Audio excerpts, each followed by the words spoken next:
This is GovExec Daily, where we bring you the federal stories that really matter. It's July 12th, 2021. I'm Ross John Fortune. According to some estimates, nearly 25% of federal employees plan on retiring within the next 5 years. The so-called retirement wave has not yet crested, but its shadow looms large over the federal service, as does the perpetual need for the modernization of the federal workforce. Thus, it would stand to reason that the government would want to hire young professionals into public service. Gen Z is civic-minded and is broadly technologically savvy and well-educated.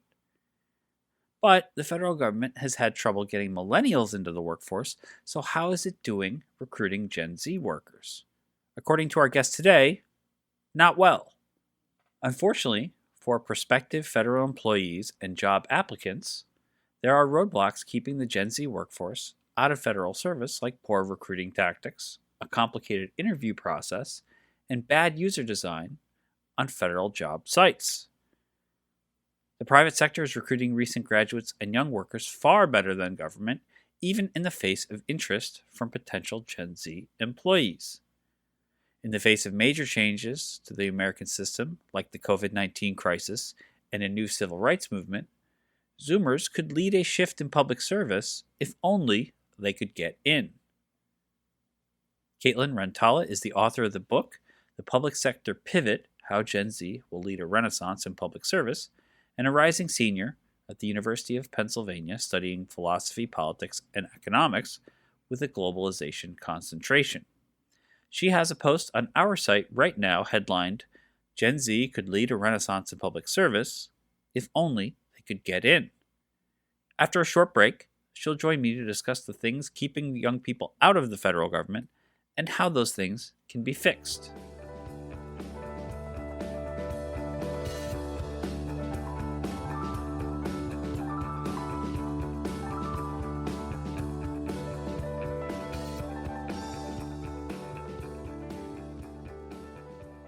Want to hear more from GovExec, NextGov, Defense One, and Route 50?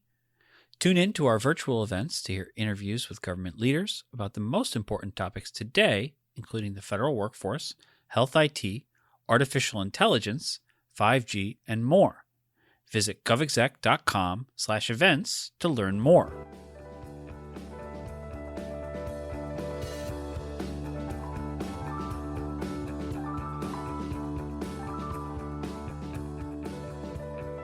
Talking with young people about career planning, many in Generation Z want to make a difference or work for positive change. Federal civil service is one avenue for that, but it's increasingly difficult for Gen Z to get into the federal government. With an aging workforce, this not only presents a major challenge in the immediate, but a longer-term problem for the government of the future. Kaitlyn Rentala is the author of the book, The Public Sector Pivot, How Gen Z Will Lead a Renaissance in Public Service, and a rising senior at the University of Pennsylvania studying philosophy, politics, and economics. She has a post on our site right now, headlined Gen Z Could Lead a Renaissance in Public Service, if only they could get in. She joins me now to discuss the hurdles that are keeping young people out of the federal government. Welcome to the podcast. Thanks for having me. So, what are the major roadblocks keeping Gen Z from entering the federal workforce? Yeah, I think there's a few to discuss, and there's definitely a few good amount of, different roadblocks that we can all agree upon. But I think, I pinpointed, three main ones that truly speak to Gen Z in terms of issues of recruitment and public service. So one, if you look at just USA Jobs in general, USA Jobs, which I'm sure your listeners know, is the website that every single federal employee has to apply through to get, into public service, with a few exceptions, of course. But overall, USA Jobs is like the website that every young person is faced when they're applying for a government internship, when they're applying for an entry-level job. And from my own personal experience with USA Jobs, as well as, having heard experiences from many of my peers, USA Jobs is very confusing to navigate and not streamlined in a way that I think could really benefit Gen Z. So for example, the federal resume, the existence of having a different resume to, communicate all of your accomplishments rather than just using your simple one-page private sector resume that is the standard in every other industry, is extremely tedious for a lot of young people and extremely cumbersome when you're trying to, just even get your first step, into the door. Of course, there are reasons why, government needs a different system than the private sector. I completely understand that, but I think it can be, streamlined. And I think there can be a lot of alignment with these private sector resume methodologies as well as, public sector recruiting. The second I would say is long interview waiting periods. That's something that I've heard constantly from people who interviewed for entry level federal jobs, is that they may apply for a job, they may wait months on end to hear if they got an interview or not. Or if they even get an interview, they may wait months on end to find out if they have a second interview or if they got the position. We can't have months on end of waiting around to see if we get the position. Life moves really fast when you're a junior in college, when you're a senior in college. You have to hear back almost immediately whether or not you're going to get a job, because once you graduate, you have student loans to pay off, you need to find a place to live, you may need to move across the country. We can't have months on waiting, on end. So I think that's something that the federal government can definitely improve upon as well.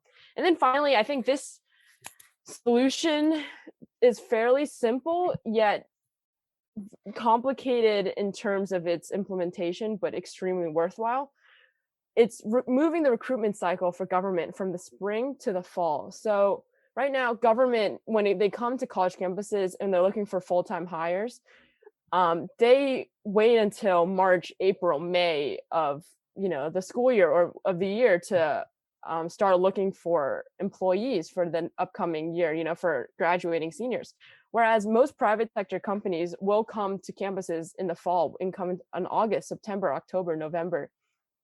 This gives a lot of people who have interest in the private sector and the public sector. This forces people who are interested in both to commit early to private sector jobs, because there's this uncertainty of whether or not they're going to have a position after graduation.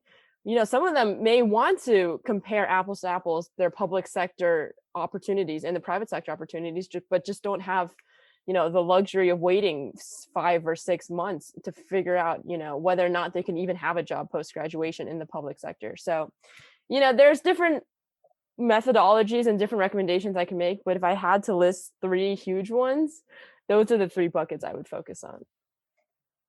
Well, to that end, is it just a matter of timing, or is it also just a matter of making public service more attractive? I mean, are there members of Gen Z breaking down the doors to the Eisenhower building and such to want to get into federal service? What's your experience with that? Yeah, I think that, we've been thinking about government service maybe too much on the inspiring young people to work in government side, and not necessarily the actual tangible breaking down of hiring roadblocks to get young people into government service. My whole hypothesis with the book was that young people really do want to work in public service. I know personally that my peers and I are extremely interested in working in the public service. I know that Gen Z is one of the most socially conscious generations, of the past century within the United States. I genuinely believe that a lot of young people really want to make change and make a difference in the world, and they really believe that government can be the avenue for that. So, of course, there's work to be done in terms of inspiration and making government more attractive to Gen Z. I think, certainly making young people feel welcome in government is such a huge factor, because frankly, a lot of young people don't feel very welcome in a system that is aging and that, is maybe less tailored towards young people and more willing to just be, willing to live in the status quo.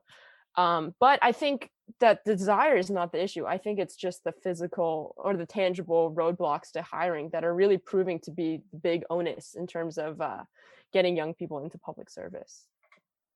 So, I led this off a little bit with talking about the idea of wanting to make a difference, or you've sort of framed it as social consciousness. I'm a millennial, an old millennial, but a millennial nonetheless. And what I sort of lived with, and you talk about it a little in your book, is the notion of not-for-profit work and how much that permeated the world that I sort of became an adult in. So the question is, how did those 2 worlds work together or work outside of it? And then obviously, the question of outside of that, the private industry and more socially conscious corporate world or financial world. Last month was Pride Month. God knows everybody was changing their social media. Every corporation was changing their social media to a rainbow of some sort. How do those things all gel, and what makes the civil service more attractive or less attractive to your generation? Yeah, I think what's really interesting is that 50, 60 years ago, something like 75 to 80% of Harvard Kennedy School graduates went in directly into the public service. But now we see, less than 25%. There's such a minuscule number of public service minded people, graduates of a very prestigious public service, school actually going into government, and most people are actually choosing to go into the nonprofit side rather than the government side. Of course there's a role to play. Nonprofits have a role to play in society, and the civil society is instrumental to social movements in the United States, to governance in the United States as well. But at the heart of it, it's really about the strength of the workforce, at the local, state, and federal government levels. I think that should be the focus of a lot of these hiring practices and recruiting practices. It really should be on strengthening our public sector as much as possible.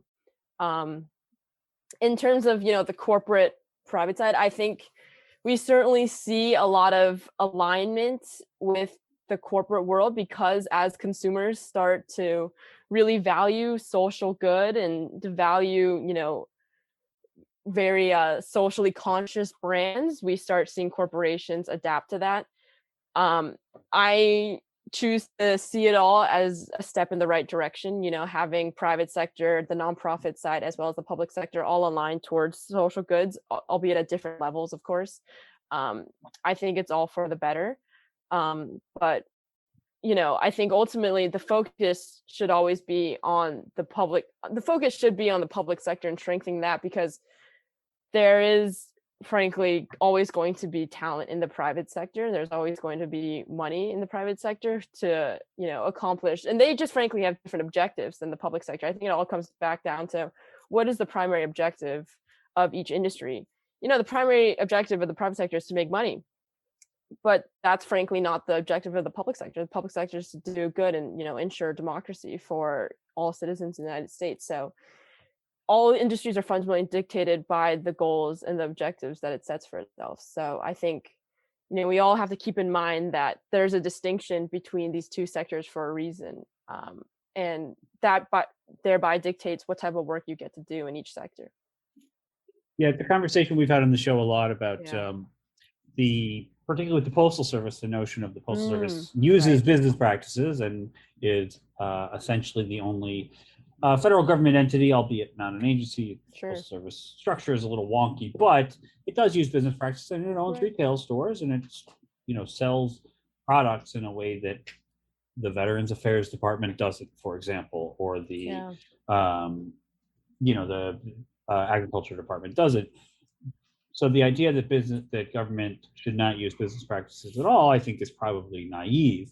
Sure. Nonetheless, as you point out, I think pretty well, is that if I own a pizza place, my job is to make money. Right. Secondarily, my job is to provide a good pizza. Yeah. But more than anything, it's to get the most return for the dollar that I spend. And so that to that end gives government a different mission, as we talk about on the show. So we'll end on this. We're facing potentially a retirement wave, but there will be people of different ages in the federal government. So what do you see as the sort of generational differences in hiring and retention between Gen Z and other generational cohorts, and how can everybody work together in the federal government? Yeah, so on the recruiting standpoint, I think there needs to be a real focus on personalized connection and real personalized efforts to recruit. I think, there are maybe some different generations who didn't gravitate towards, personal connections or personal outreach as much in terms of hiring, but I think that's something that Gen Z really values.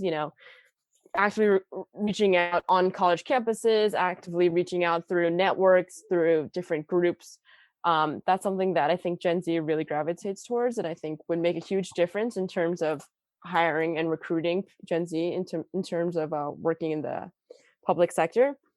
In terms of generational cohesion, so to speak, between Gen Z, millennials, baby boomers, Gen X, of course. I think fundamentally, Gen Z isn't an alien from a new country or new planet that, we came down here and we're completely incompatible with other generations. These are our parents, our grandparents, our cousins and aunts and uncles, like we're part of, the same types of cultures and societies. I don't think we're that different of a beast. I think Gen Z really values meaningful work in a way that may be different than other generations. But I think, especially in the public sector, everyone shares the same desire to do good and to work on meaningful issues that hopefully have a difference and a positive impact in society. I think that's a shared goal that everyone can agree upon. And I think because Gen Z is so focused on those issues, those social issues, those beliefs in social good, I think that really aligns with the public sector mission. And I think it aligns with people of different generations who work in public service because they ultimately have the same mission as well. I don't think it requires any sort of huge, grandiose movement necessarily to, welcome Gen Z into the public sector. I think it just takes, a genuine desire to have young people work in government and, and not necessarily a condescension or a lecturing tone per se. I think everyone has the same mission, and ultimately it shouldn't be that difficult to have every generation work together. I think it can be done fairly easily just with, candid conversation and with genuine desire to work together. So I don't have a code to break, this huge question. I don't think there's any huge solution that it requires. I just think it requires, general human decency and a common shared goal, which ultimately the public sector has. Yeah, certainly the idea of bringing everybody in and being part of the team, such as it were, all pulling on the same rope, all the things my baseball coach used to tell me, and that can certainly move things forward. Kaitlyn, thanks for being on the show with us. Thanks for having me. Thanks for listening to GovExec Daily. Our show was produced by Adam Butler and hosted by me, Ross John Fortuna. We want to thank GovExec contributor Kaitlyn Rentala for joining the program. Our music is the song Signals by Catfish Dancing. Be sure to rate, review, and subscribe on Apple Podcasts or Spotify or Overcast or anywhere else that you get your podcasts. You can email us any feedback at podcast@govexec.com or hit us up on Twitter @govexec. We'd love to hear from you. We'll talk to you later.